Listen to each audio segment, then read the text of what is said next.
Hello, everyone. Welcome to the 4th episode of Blokes with Beards Talking Business. Now, this week is a very, very special episode. We've got our first guest. It's Julian, the bearded EV guy. Thank you. So, before we... Oh, gosh, that's me talking on something else there. Sorry about that. So what we're going to do, as we always do before we start, we're going to pop the disclaimer up and hope that we're just not talking to dead air. And I'll have to share my screen for that, so give me 1 second. Yeah, stick a hello in the comments if anyone's watching. Stroke our egos. It makes us feel better if we know someone's there. It does. It makes it less weird. Right. So, how's that? Can everyone see that? Should be. Right. Yeah. So I'll just leave that up there for a minute so you can all read that. And whilst you guys are mulling that over, obviously this is an electric vehicle special. Woohoo!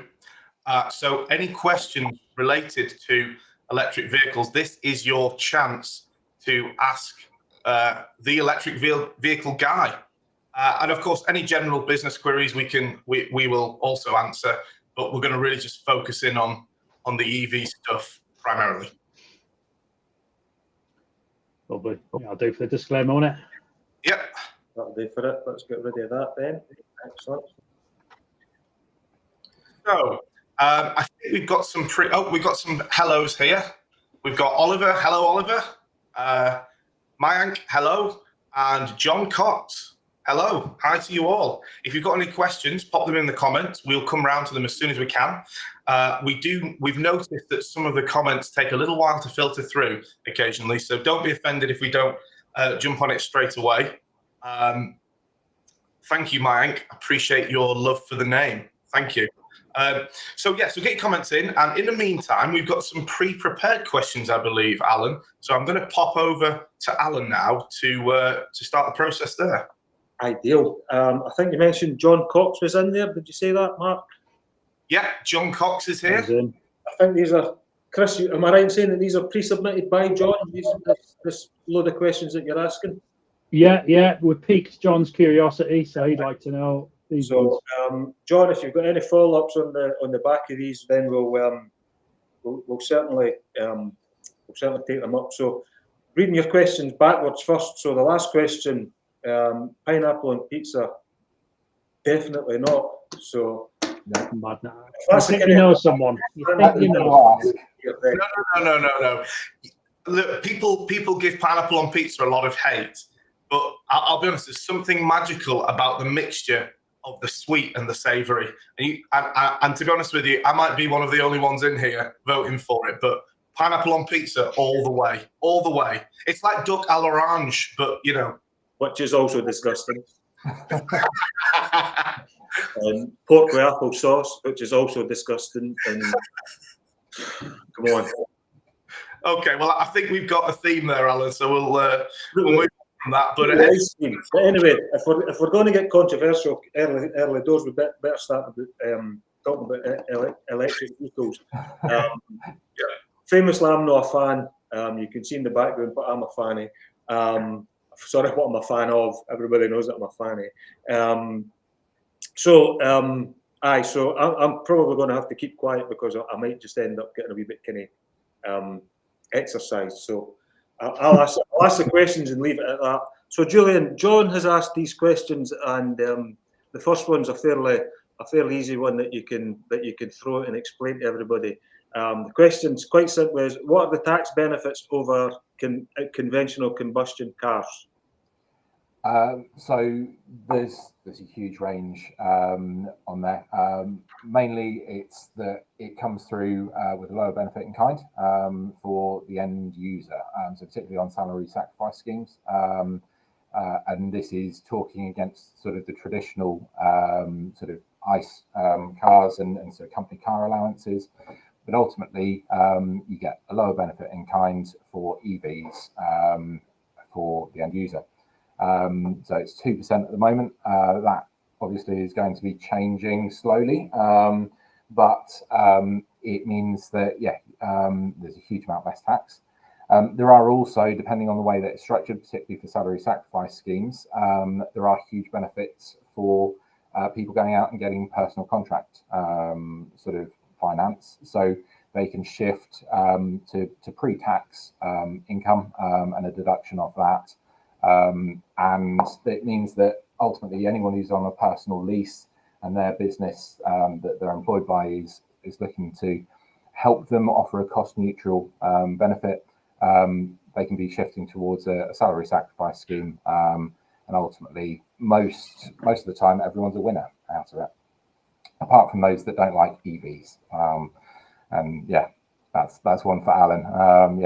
If you don't like EVs, you're going to get less of the benefits through a salary sacrifice scheme.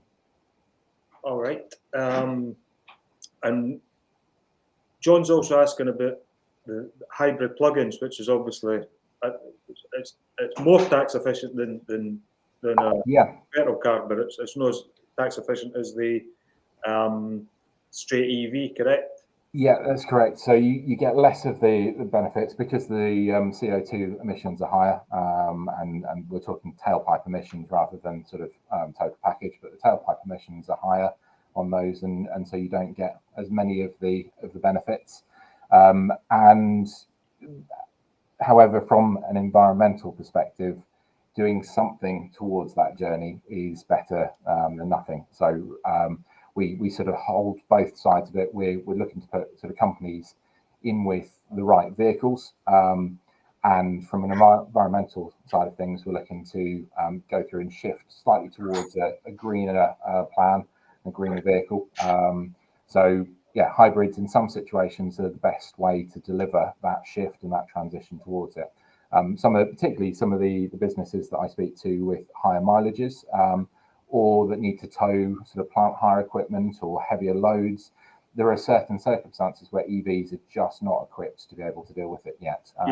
And the infrastructure is picking up. There are lots of ways, but if you need to get from the South Coast up to where you are, Alan, in one day, you're going to find a longer journey in an EV than you are in a traditional diesel or petrol car. So yeah, making sure that it matches the needs and sort of sits there. But yeah, you still get some of the sort of benefits that you do with EVs, and just not quite as many. Sure. Can I be the guy that asks stupid questions every now and again? Go for it. I didn't really sort of go through and say, but my job is to answer all the silly questions people have got. I really enjoy it. I enjoy the conversations about hydrogen. I enjoy the conversations about all sorts of different vehicles. So please feel free. Any silly questions, direct them this way. So I haven't looked at EV cars at all, ever. The closest I got, I had a plug-in hybrid back in 2016, back when they were a bit of a novelty.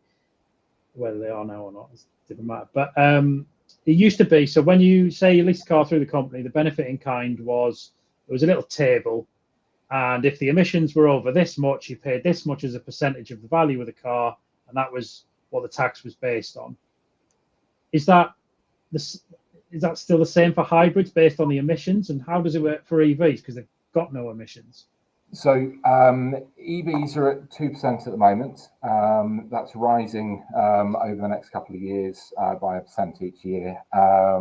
The tailpipe emissions is what's guiding the new vehicles at the moment, and there are sort of, although they're sort of changing as they go forwards, there are criteria in terms of the levels of CO2 emitted and the tax that vehicle has to pay.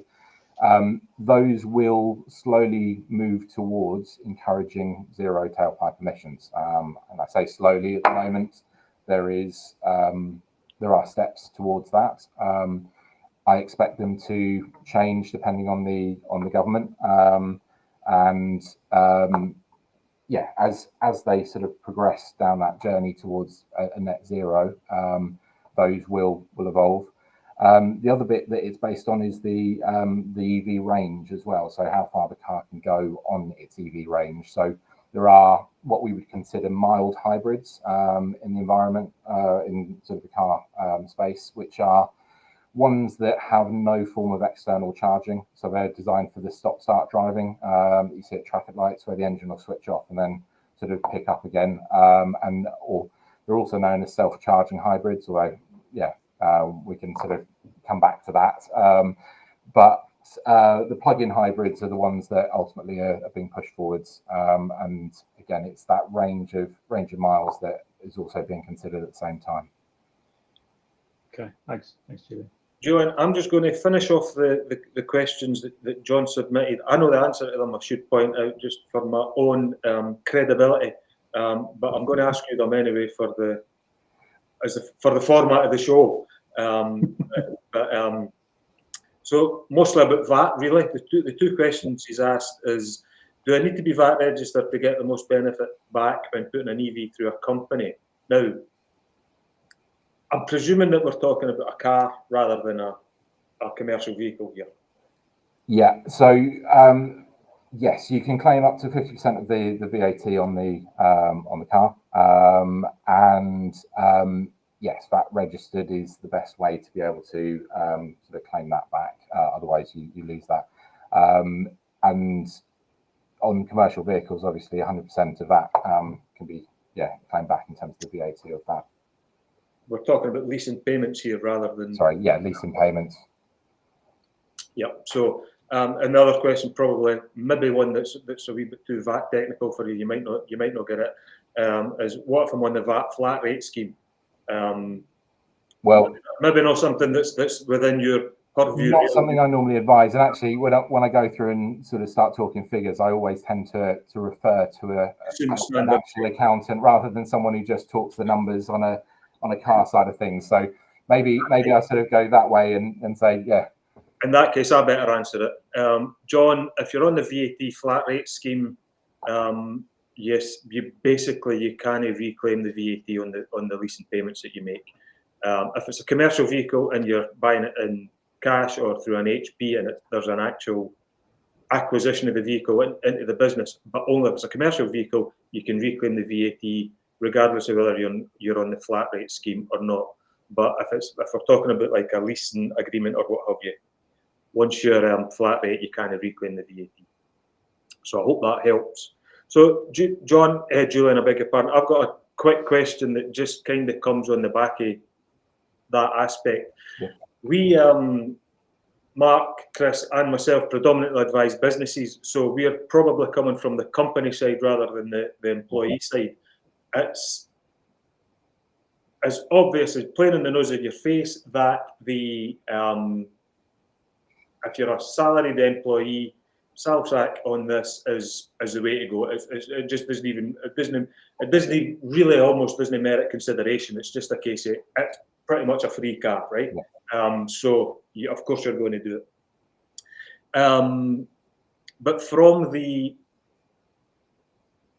company side, so the employer side, if you like, or even if it's a one-man, two-man limited company that's looking to have his own company car, like the director's car, if you like, it's less cut and dried. Yeah. About the sort of TCO, we've tried to assess the total cost of ownership of having a like-for-like electric vehicle against a petrol or diesel, and it's difficult because a lot of the time it's difficult to compare. Like you can't compare a Tesla with anything because there isn't a petrol Tesla. You know, to compare prices and stuff. Yeah. But we did manage to get a couple of, I think it was a Peugeot 2008, I think we managed to get, and there was a BMW we managed to get. And we've done a cost of ownership assessment, and it's not really as advantageous. Here I'm batting for the combustion engine now. It doesn't look as tax advantageous. Yeah. It's not as advantageous financially, shall we say, as it's kind of presented. Do you know? Yeah, there are so many variables that sit with that decision, and it sort of, to put a blanket statement of EVs are the way forwards or ICE is the way to go, what you can find is there are sort of the amount of miles that are being travelled, the charging infrastructure makes a huge difference if you're charging on a sort of public charge network versus sort of a controlled home or workplace bit. But the biggest thing for that is benefit in kind of anyone where that cost transfers to a salary.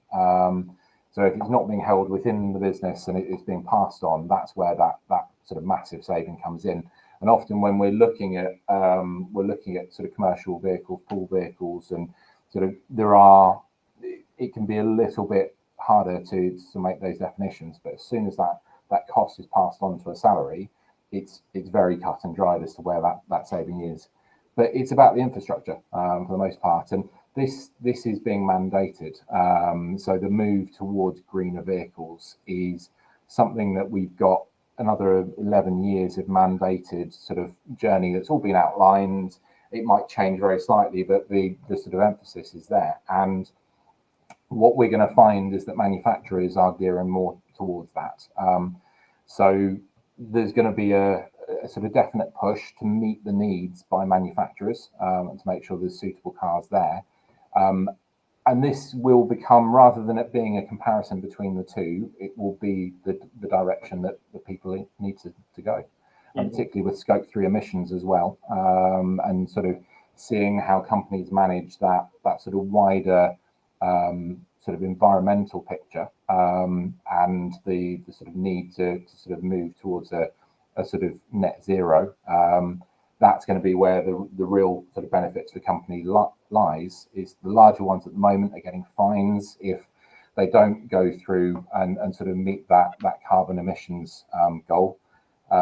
So we're going to see that filter down to the smaller ones and twos over the years, and how that looks, I don't know that anyone can give a definite answer, but I expect it will be something that will, as we get closer towards that endpoint, be a little clearer. Mm-hmm. That kind of answers my next question, which was from me rather than anybody else, was whether this decision that how you find businesses when they're making a decision to take an EV fleet or even a single vehicle. Do you feel that it's a financial decision, or is it a environmental decision? That's from a business perspective. I would say mostly at the moment it's a financial decision. There are people out there who very much want to get behind the sort of the greener planet side of things. I'm one of them myself, and that's the reason I've sort of switched to this role, is because of that. But actually, for businesses in general, when you look at it, it's a sensible business decision to consider an EV. Even if you sort of rule that out for today and you come back and you revisit it in 3 years, and like Chris was saying, that car in 2016 that was a sort of plug-in hybrid, it's like going, oh, this technology is not all it's cut out to be, and then picking up something today and realizing that the jump between the two, sort of the battery life has changed drastically, the cameras have changed, the apps, what it can do, the LiDAR built on the back of it so you can 3D scan objects. Like, that technology is evolving every single iteration of these vehicles, and it's a slower process to go through and see the change. Every 3 or 5 years you see that growth. But businesses ultimately, when they're going through and making a decision, they're making it on the numbers, and when the numbers add up for EVs, that's the right thing to do. On larger businesses, they have to factor in that green aspect as well. They could have gone through and sort of had a fine that's looming. We've worked with customers who have had massive fines as part of it, and at that point, a business decision is to consider that environmental impact as well. Aye, and it can be. Remember, guys, if you've got any questions, fire them in. We've got an expert here that we didn't get every week, so we really need to pick his brains if we can. It can be, Julian, it can be a business decision to set out your green credentials as well, can it? So I mean, if you're looking at that market, you know, like and there's lots of businesses out there that haven't yet got around to it. I've been in a small business, and I spent a decade and a half at the coalface of sort of decisions on fleets, on energy, on sort of solar, on these bits, and ultimately small businesses have got a huge amount that they need to consider on any given day that are not how to save the planet, and trying to filter that in small little changes and educate as well their teams, their staff, the sort of wider business community. It can be a hugely complex task. And getting them to change something small like a tea bag for a new variety can be a bit of a challenge. So putting in an EV into a sort of a diesel fleet, with people hearing all the misnomers, all of the sort of myths, the misconceptions that come with EVs, and yeah, then trying to sort of understand it, which is where I come in. And like I said to sort of you guys, that my job is not to go through and sell anyone an EV. If I have to do that, they're not ready for it. My job is to go through and help them understand what EVs can be, what they can do when they're picked right, how they work for a business fleet, and where they're not right as well. And I'm the first person to sort of stand back and say, look, guys, this isn't right. Revisit it in 5 years. Revisit it when this model's come out. Revisit it when your business model's changed. But up until then, have a conversation with me, ask a silly question, go through and look at use cases where it might be right. So yeah, there's lots of different bits. A little bit on my background, 'cause the sort of people that are watching might find it interesting. I was helping run a fleet of delivery vehicles for local deliveries, multi-drop deliveries. And I was actually the sort of champion for bringing in an electric vehicle. And the amount of grief I got from the delivery team before the process had started. Oh no, range anxiety won't do. Won't go through and sort of run far enough, long enough, charge quick enough. I heard they break down. And we actually brought that vehicle into the business, and overnight it became the most popular vehicle to use.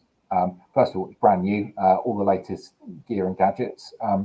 But actually, when they started using it, the power for going up hills was better than the equivalent diesel. The low capacity was great. The sort of, because we'd met the need perfectly, and we'd gone through and understood the business case, we'd then gone through and matched that with something that did the job, and then put it out there.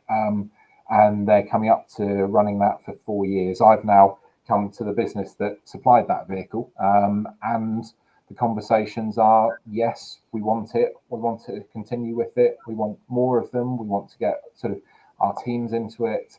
So their evolution has continued as well in terms of the use case. Mm-hmm. Mm-hmm. Excellent. I'm just going to respond to a couple of the comments, and then I've got another question for you, Mark, Julian. Paul Thorley, I agree 100%. Pineapple on pizza is like putting gravy on a cake. Oh no! Incredible comment. You win the comments today.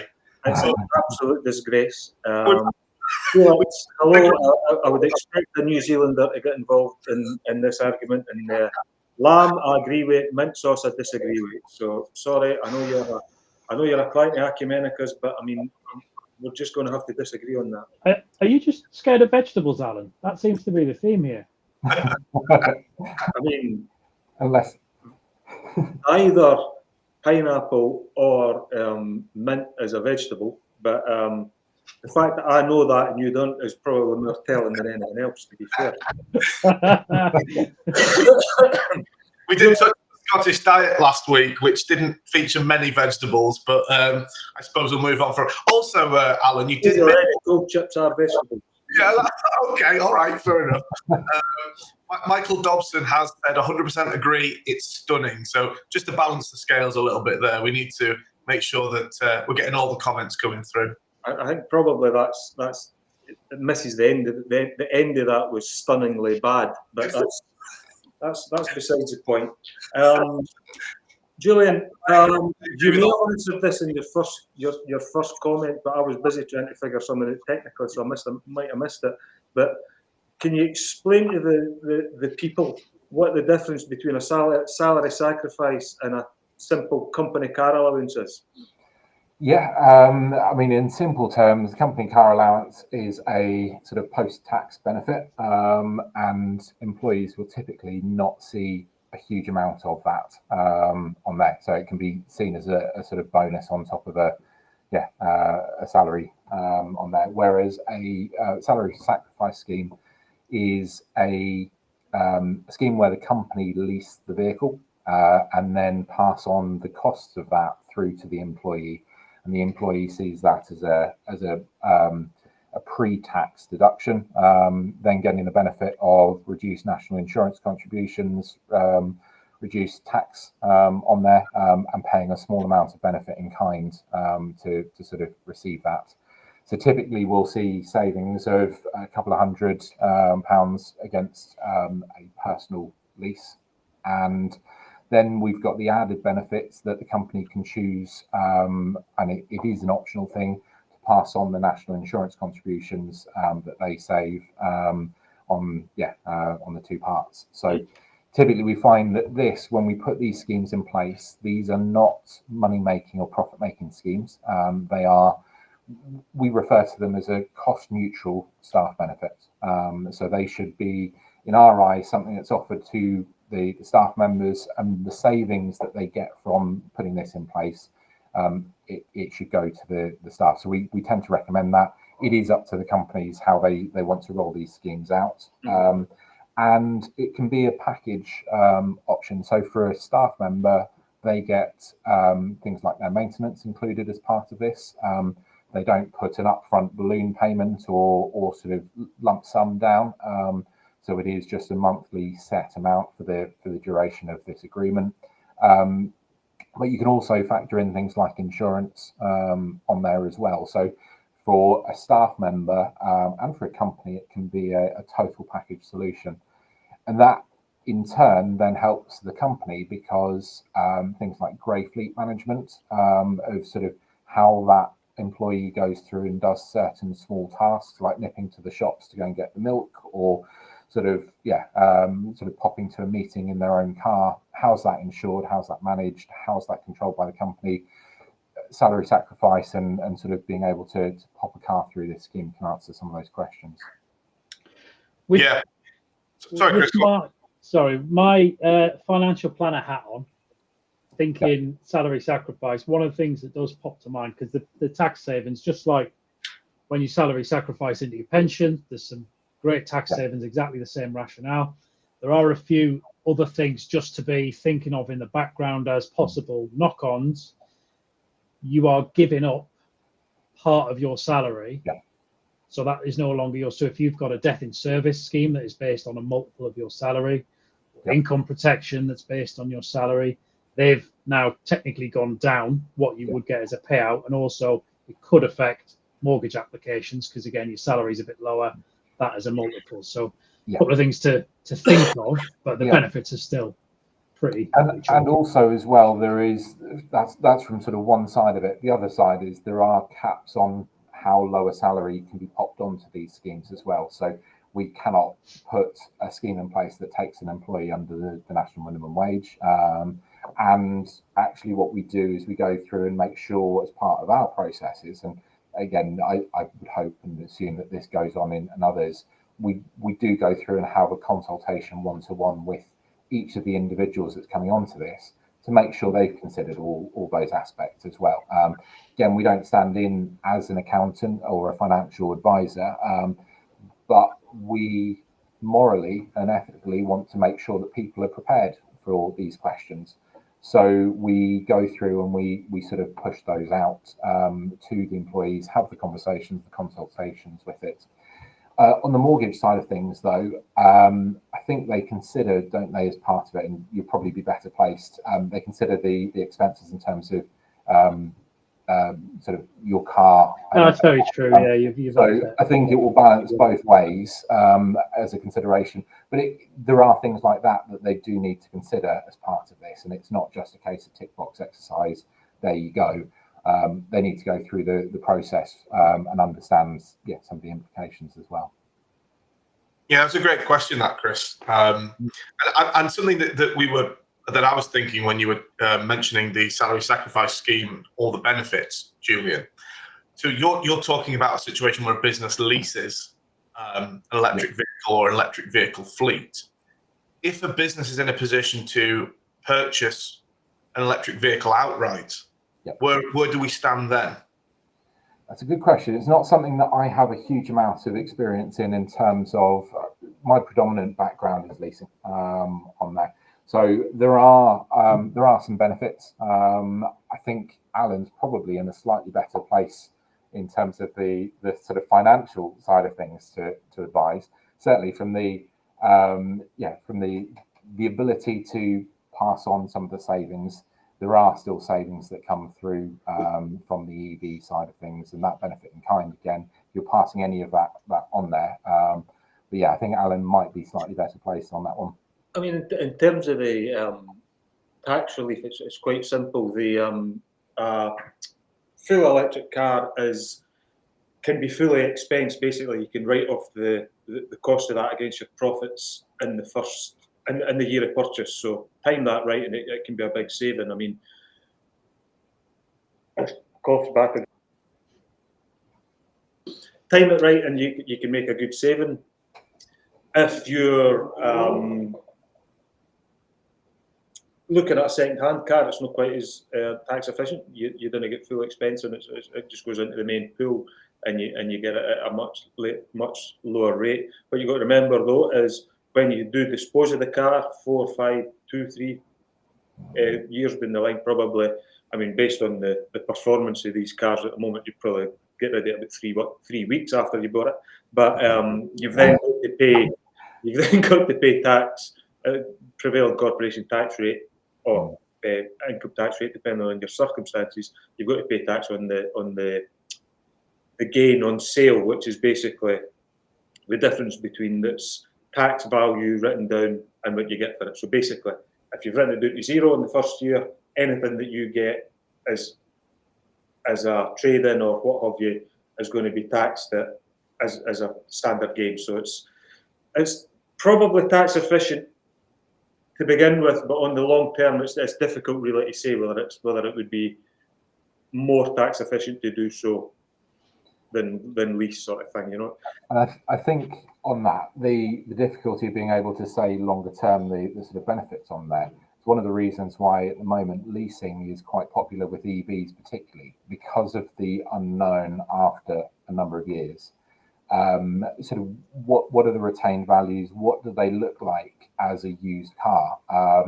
And we've seen you can click on Google on any given day and there's a news story about how much of an EV is depreciated, or how sort of someone's gone to buy one and they're a fraction of the price. But that overall picture is because of a bit of uncertainty as to what an EV is as a second-hand vehicle. There are huge amounts of comments that I get of sort of how long do the batteries last, and what's the cost of replacing one. Now, batteries themselves actually last a huge amount longer than people expect. We had a Tesla service vehicle come visit us last month. It was an 8-year-old Model S. It had done 133,000 miles on the original battery, and the battery was at 96% of its initial capacity. So that is great, and it's going to last a huge amount of time. But then when you go through and you look at the battery, the next use case for it, once it's done being a vehicle, might actually be to be a power bank, because they need less efficiency from their batteries. And places like Ajax, their sort of football stadium, is partly powered or uses the solar power to put into old Nissan Leaf batteries that then power the sort of the stadium during the day and when the lights are all on. And so how much is an old EV worth? Well, are you looking at it as an EV, or are you looking at it as a massive battery power bank, or are you looking at it as a set of components on the floor that's going to a scrapyard? Again, all of these things are unknown, and they're not just unknown for us, they're unknown for the funders that are behind this, for the marketplace in general. I think there's going to be more stability as they realize that there are multiple uses on there, and actually EVs, when they get to a point where a typical car is destined for the scrap heap, there will be a value that's much higher than the equivalent ICE car, because that is then destined for a recycling platform to then recoup some of the money that's still in that vehicle. So obviously I'm in the business of leasing and salary sacrifice and putting it through, so I'm going to have a slightly biased perspective on that. But I think for the mitigation of risk at the moment, and also understanding how quickly that technology is developing, again, referring back to the iPhones, since your 2016 sort of vehicle, we've had, 8 different iPhone versions since that point in time. Again, what's an old iPhone worth versus a new one? Well, it still makes calls and text messages. If you're really concerned about that, those, yeah, absolutely fine. It's worth 100% of the value you pay. But if you want everything else, again, move forwards with that technology. So it's a really mixed marketplace and a really difficult sort of thing to put a specific on. And for the time being, leasing helps mitigate some of that risk. Thanks, Julian. That's really interesting. And some of the points you mentioned there, I think, from a lawyer's perspective, Mark, as soon as you say things like, technology becoming obsolete and managing risks and, uncertainties, sort of my lawyer alarm bells start going off. So, if you're tying businesses into a lease, typically, how do you look at the right duration of the lease and the appropriate lease terms? I've had a lot of clients come to me over the years being tied into fixed term leases. Yeah. And for whatever reason, they, financial situation changes, they can't continue to pay.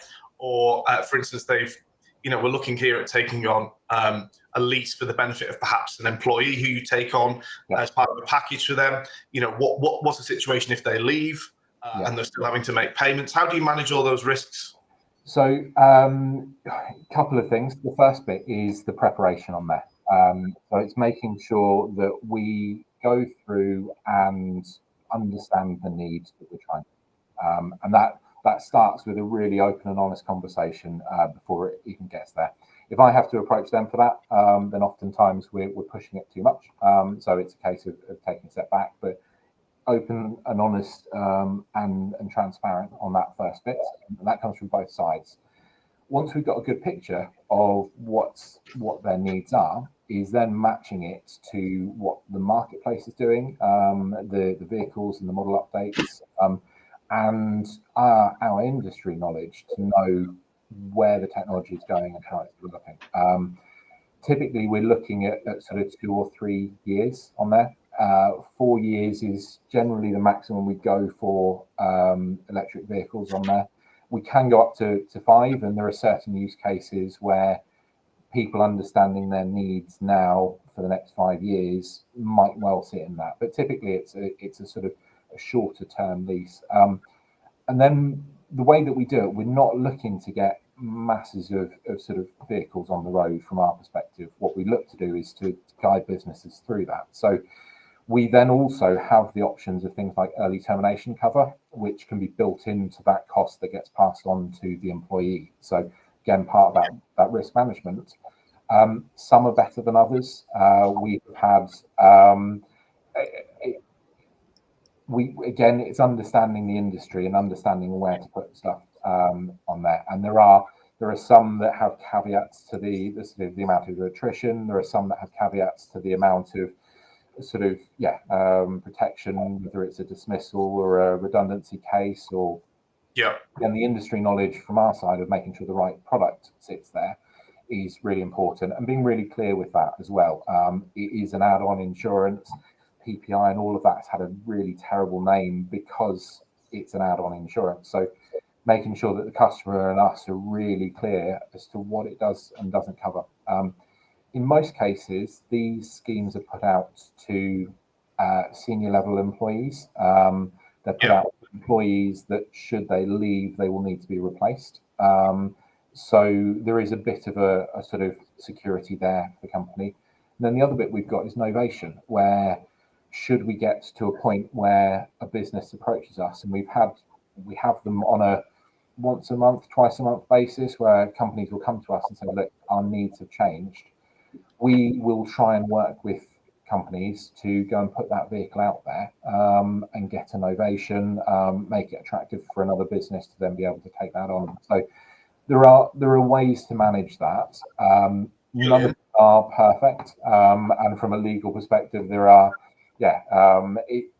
It's about risk management for us, for the employers and the employees, making sure, again, where we can't go through and guarantee things, that everyone's clear what we're getting into before we get started, and putting all the information on the table before someone signs up. That's a really good answer to that, Julian. Thank you. From my perspective, I think those are all really good points, considering whether you need insurance to cover early termination, because that can be a big risk, especially if you turn yourself into a long-term lease. And novation point you mentioned, obviously I know what novation is as a lawyer, but could you just maybe explain to anyone listening what novation means? So for a business lease, there is the ability to move that to another sort of business. So we can't put it in place for personal leases, but for a business to business, we can transfer the remainder of that agreement to another business. Sometimes that can be incentivized so that it becomes more attractive. And it can be a sort of a sale, but ultimately it's the ability to move that from entity to entity. Yeah, really good explanation of novation there. It's transferring a contract to someone else in very short terms. I think for us, again, and part of sort of what I want to get across today is that these are not, we're not trying to use all the technical jargon. We're not trying to go through and put people in an uncomfortable situation.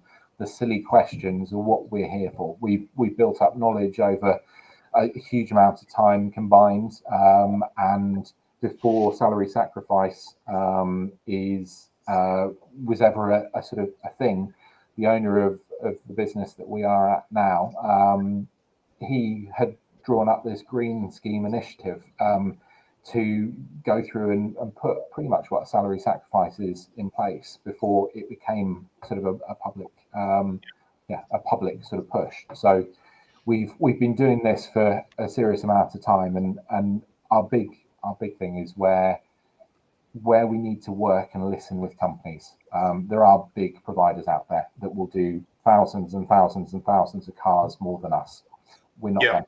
We're there to go through and just have a conversation with people, guide everyone through the process, take it at their own pace. If they've got a silly question, ask it. We start off with this same conversation happening at sort of the management and ownership level. We'll then repeat this at the HR level, and then we repeat this on a one-to-one basis with the individuals that are coming onto these schemes. And the idea is that all the way through the process, they've got someone to turn to that says, actually, Julian, I've got a problem here. I want to know what miles per kilowatt hour is. Great. Come and have a chat. Come and have a coffee. I've got sort of, I've had a mate that said hydrogen's the way forwards. Oh, great. He's not a mate anymore, but it might well be the way forwards for someone, just not for sort of everyone. Or they sort of can go through and ask about sort of what the word novation means, and I'll try and put a very reasonable explanation and an understandable explanation to them so that everyone's clear on all parts. Brilliant. I think the kind of change with our kind of ethos as well, of it being approachable and businesses doing. People talk about businesses doing business, but we like to think it's people that does business. People do business with other people, and the fact that you're able to kind of reflect that as well. Listen, we're running short on time, but I've got a couple of other questions. I'll try and keep my answers really short. It's okay if we go over a little bit. We're not, but let's try and. Everybody's probably away to get their lunch anyway. We're talking to ourselves. My partner needs a car. Can I get this through a Salsac? I'm assuming that means life partner rather than business partner. But I don't know. That was submitted by LinkedIn users, so I can't even qualify that with any information really. I'd assume so. And yes, the answer is that although the agreement is between the employee and the company, that employee can pass that vehicle to the other half partner to go through and use under the same bits. The agreement is still with the company and the employee, but it can be for anyone. And presumably, in those circumstances, the insurance and what have you would need to be taken out personally. Would that be the case, or that's always no? So as long as they're named on the insurance policy, it can be built into the scheme as well. So there's a certain number of drivers that we can effectively put on an insurance policy as part of a built-in package. That's the funder that would hold that insurance policy. They'd be added as named drivers. But if you were then taking out personal insurance and it wasn't built into it, it would just be part of the normal process. Mark, I assume, again, this is something that I've always kind of assumed and never really questioned, but I assume that you can personally insure a car that's leased through a company. Is that's not an issue, is it? There isn't any legal issue. I don't imagine there would be. It's just... No, so I mean, from my understanding, it's it's absolutely fine to, as long as the vehicle is insured and on the road legally. It doesn't matter who's taking the insurance out for that vehicle. Cool. Excellent. Yeah, as long as you're looking at, as long as the person that, or the vehicle that's being insured is tied to the business entity in the right way, and there's an insurable interest there, then it should be absolutely fine. I think most insurers ask you who owns the car when you go through the process, and quite a few won't do it. But the ones that are happy with it, because you've disclosed it, it's like any insurance. If they know all the facts and they're happy to accept it, then off you go. Yeah, just be that's the key. Is I always say to my clients, get a good insurance broker, or get someone to assist you with it, and just be completely transparent and make sure they have all the information, and then you can't go wrong then, really. Cool. But I think I was just thinking while we're getting to the end of it, really, Julian, it would be Alan. Sorry, did you have any more questions? One last quick question, and it's kind of from it's from my next door neighbour, because he just took delivery of a Tesla yesterday, your chap, and he was getting the at-home charger installed this morning, just as I was rushing out the door. What is the setup with the chargers? Does the individual need to pay for their charging setup at home, or would that generally come into a lease, or is that completely different? So the setup on it, getting a charger installed can be part of the initial salary sacrifice. That can be put in as part of the monthly payments, the installation costs, and sort of grouped into that payment. That then is the employee's charger to keep once that's got to the end of it. And the costs associated with that, depending on the use of the vehicle, can be charged back to the company at certain levels. Now, and again, Alan, you're probably slightly better set up in terms of how the sort of the chargeback can be said and can be put in place. But ultimately, it can be cross-charged to the business, I believe. And is there a practical difficulty allocating that? Because say you get a business fuel card and you go to the petrol station and go, right, I've whacked out 100 quid in a car. How are you splitting up what electricity is going to the house and what electricity is going to the vehicle? Is there a... So the chargers can go through and note the amount of charge that's been used, and you can set up different profiles on chargers depending on the level of charger. There are some that are just a case that it moves electricity through into a vehicle, but there are other chargers that are much smarter. You can get them that sort of have different profiles set up. You can go through and sort of record against an individual card for different uses. You can also get them to time based on the energy profiles that are coming in as well. So the cost per kilowatt hour. And then there are some that will also be set up in partnership with companies where they can sort of manage that process as well. So they can go through and see how much charges come down, and that sort of line can be controlled. Yeah, that makes sense, because straight away when you're saying that you can charge back, it's sort of in principle fine, but it's about the evidential point of what specifics. Yeah. And about making sure that people don't take advantage. If it's for business use, it's for business use, and personal must be separated from that. And ultimately, we don't we typically don't find a lot of companies putting that in place because it's a really hard thing to manage. So if there is a sort of thought to supply energy for the users for business use, that would be separated out and be part of a sort of different conversation. So typically the supply of a vehicle and supply of charge point, any of the sort of further charges moved between entities tends to be a separate conversation to the ones we have, at least. Yeah, sure. Good. So I think we're kind of at the end point. I'm doing a little sweep here for any additional comments. I can't see any. Chaps, have you seen any come through that I haven't? I think we've covered every question. I think the sort of overriding takeaway from the comments is that next week we're going to have to do a pizza topping special. Yeah, I would love that. Actually, that would be great. But I think the program was very interesting. But my doubts about the whole EV concept stay. Okay, well, I mean that's good. You know, I always say remain skeptical. You know, check everything out and make the decision for yourself. But I think what probably Julian, you're welcome to respond to that. But I think a good way of perhaps wrapping up, given that we're sort of slightly over, would be to do a quick.